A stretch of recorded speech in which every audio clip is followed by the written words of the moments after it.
we present ourselves in life. So there are quite at least a couple dozen articles on my website that they're short, they're 500 words or less, on how to lead a happy, purposeful, joyful life. So beautiful. With tips and techniques about various components of our lives. Wow. So, people are too busy, going back to the busyness of our lives. They don't want to sit and read a long article. They they want to get something like instant gratification, so to speak. Like, give me something that I can do with that information right now. So that's what I try to do. Give them information that they can use right now.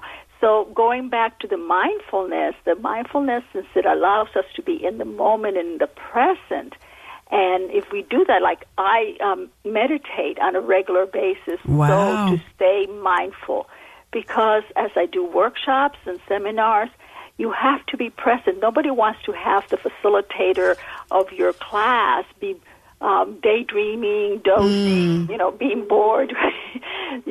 So I have to be in the moment and be able to listen to the 20, 15 people that are in front of me. Absolutely. So I use that to help me in my own work. Beautiful. So you meditate, and how do you get into a meditative state? Is it breath? Is it numbers? Is it a mantra? It's actually the breath, and I mentioned that in this article about the monkey chatter. If we just kind of get still and then just focus on the breath, just take a deep breath in slowly and fill your lungs, and then breathe out slowly and make sure you get all the air out. Do that 2 or 3 times, and that just calms us.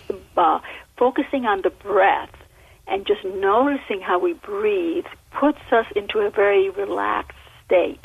Then for me in the meditation, I do meditations that are guided. So I have purchased tapes, and I have downloaded or streamed places where people guide you through the meditation. They'll say a few words, they'll say something, and then they'll give you a mantra that you can focus on. And the purpose of a mantra is just so you focus on those words, and by focusing on those words, any thoughts that you may have will not linger and stay in your mind. They will kind of float by like clouds. So you feel a thought, and then you think of your mantra. You don't even have to say. You think, and by thinking of the mantra, that superimposes itself over the thought. And you can stay in the moment because then you're focusing on your breath. Now, I only do it for about 15, 20 minutes. So it's not a long time. But when I first started mindfulness, breathing, and meditation about 10 years ago, I could do 2 minutes, and then I thought, I have to quit. This is too much. Yes. So don't get discouraged. People think, I don't know how to do it. I don't know. It's not. There's no right and wrong way. It's just focusing and increasing the time over, a little bit more. I don't meditate for a whole hour. There are people who do that. Right. I just do it 15 or 20 minutes. Well, I'm very impressed that you do it for 15 or 20 minutes, Carmen. That's wonderful. So what is the benefit of not having thoughts? Well, the idea is not to stop the thoughts, but to notice the thoughts. What kind of thoughts are they? Are these thoughts helpful? Are these thoughts like your best friend? Are they encouraging? A lot of our thoughts are very damning or critical. I see. And so we end up getting stressed, depressed, worry. Worry is just ruminating over the same thought that has a negative outcome over and over again. For example, when a person could be in an airport and the connection is tight between flights, and then they start worrying, I'm going to miss my flight, so they keep thinking, I'm going to miss my flight, and what am I going to do? And then, all of the negative stuff that may happen.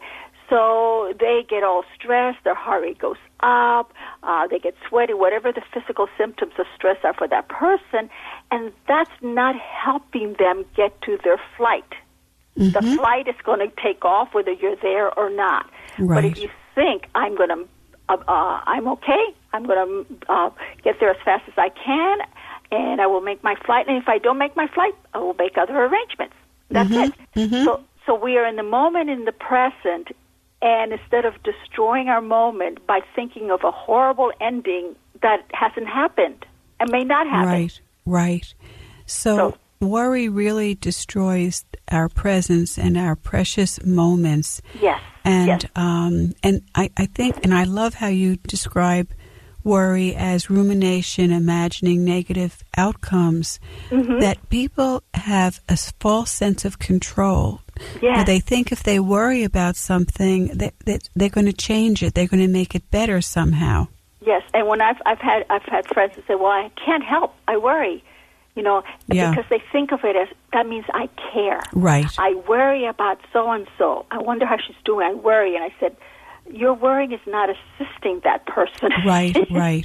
You can call them, or you can talk to them, or do something active, or just put it out of your mind and think, because the worry is ruining your moment. Right. Your moment is your pearl. I like to use the analogy of every moment is a pearl. And if we create pearls and we string them together, then we have a pearl necklace or a pearl bracelet or whatever it is. So we have a wonderful, item, imaginary too, but of our lives, because our moments are our lives. That's interesting. And I'm thinking about, isn't there something called worry beads? Yes. Yes. And what are they? Are you supposed to touch each bead and think something? I've not. I've seen them, and I've seen also little worry. I've gone to the islands, and they're tiny little people made out of string, and there's a worry. With that, what I do know is that you are supposed to put your worry into this little puppet or little person. Yes.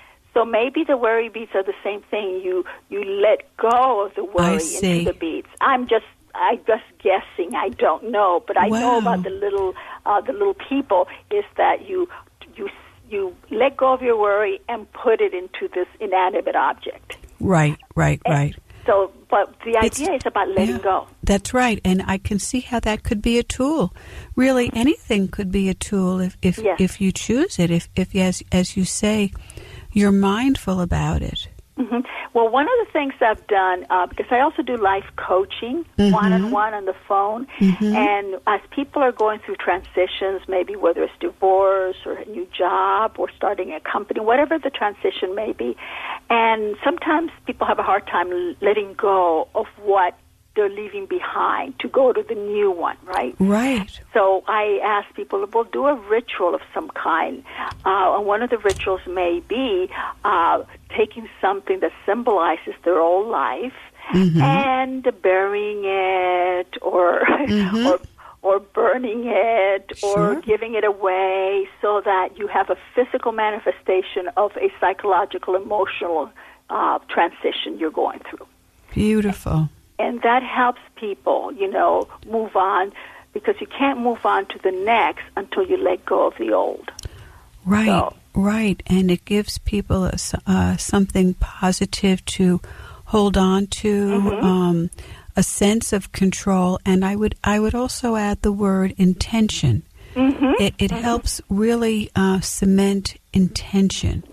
Yeah. It is my intention to let this go, so I will throw this rock into a lake to demonstrate that. Yeah, it's for some reason humans like something concrete, physical, and that allows them to then transition. But telling somebody, just let go of that doesn't work. They have to actually go through something to let go of it, because it sounds easy. Just let go of that thought, or just let go of that worry, just let go of that old life. No, it's more complex than that. Right. You can't take on something new unless you have really been willing to let go of the other. And in my language as a psychotherapist, we look at attachment theory, and that so many people have what's called faulty attachment, and as infants with their primary caretakers, and it's pre-verbal, and you don't even remember how it happened, but somehow I can't really attach to people. They're scary, they're untrustworthy, so let me attach to things. And so then I get all kinds of clutter. So this idea of attachment and letting go, and what do we want to hold on to or bond with? What is healthy versus what is toxic? What's getting in our way? Well, as you say these, I had two thoughts. One is that we as humans learn so much in our first 3 years of our lives. I've been told it's been like 50% of our emotional development happens in the first 3 years, but yet we are not conscious of those 3 years. You ask somebody, what did you do on your second birthday? They don't have memory. They may have pictures and they have stories told by them to others. Right. But they don't have memory. But we have learned so much, who to attach to, what feelings of abandonment or not feeling worthy, and whatever it is, or feelings of love and affirmations. And people will say things, I've always felt like this all my life. Well, if what you felt is as long as you remember. But there's things there at an unconscious level that are affecting our present day actions that we are not even aware of. So true. And the whole subconscious, and we make a decision and we don't even know we've made that decision. But most of us would rather be loved and accepted than even finding our true self. So we kind of give in, if you will, and lose our soul, or that which is very important to us. So yeah, because the drive for being loved is so great in humans. Being accepted, being affirmed, being belonging is so great that humans will do dysfunctional things just to be loved. Just to be loved. And Carmen, I have to interrupt you. I can't believe it. This show has flown. So this is Dr. Duffy Spencer interviewing Carmen Rivera, Rivera, and your website is newinsightsinc.biz, B-I-Z. New Insights is one word, Inc., I-N-C.B-I-Z, for many, many articles that Carmen has written. And her latest is Taming the Monkey Chatter in Your Head. So thank you. And please, everyone, tune in next week because Carmen Rivera is coming back. Thanks, Carmen. Thank you, Dr. Duffy. Thank you very much. Oh, thank you. My pleasure. And this is Dr. Duffy Spencer saying goodbye for now and wishing you great relationships.